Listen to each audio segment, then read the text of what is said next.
તો કેમ છો મિત્રો? જોઈ શકો છો ઓફ ડ્યુટી છે. તો આજની કોમેન્ટ ને વાત કહું તો એક અધિકારીની હતી.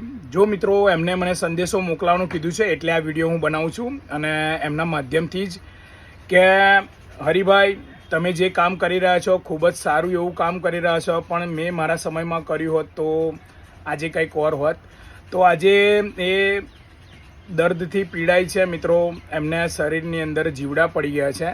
તો આજે એક વાત કરવાની કે એમને એવો સંદેશો મોકલ્યો કે હું જ્યારે અધિકારી હતો ત્યારે મિત્રો મેં બહુ ડ્રાઈવર કંડક્ટરોને એટલા બધા હેરાન કર્યા છે, એટલા બધા રિપોર્ટો ને એવું નામના થઈ છે. મારી બધી વાત સાચી, પ્રમોશન પણ મળ્યા હતા, પણ મને આજે મારી હાલત એવી છે કે મારા ડ્રાઈવર કંડક્ટર મિત્રોને મેં સાચવ્યા નહીં અને બહુ થોડું હેરાનગતિ બહુ હું કરતો હતો.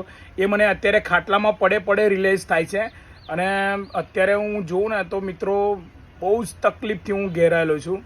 મારા શરીરમાં જીવડા પડે છે. એમાં એક બે કંડક્ટરની તો એવી બધું હતી, સાહેબ મારું ખોટું ના કરો, તમારું પણ સારું નહીં થાય.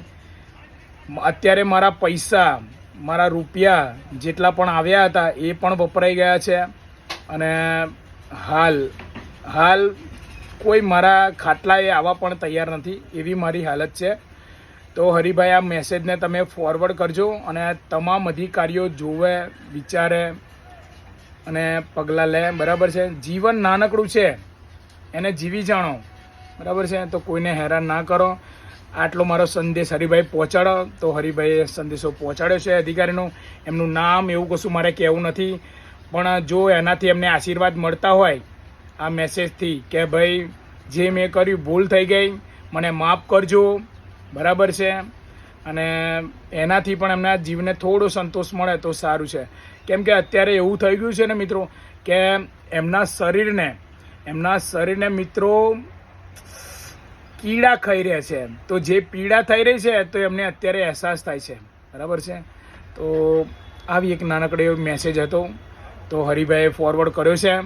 બરાબર છે? તમને બધાને તો એમને સારું થઈ જાય એવી પ્રાર્થના કરીએ આપણે. બીજું તો શું? બરાબર છે ને મિત્રો?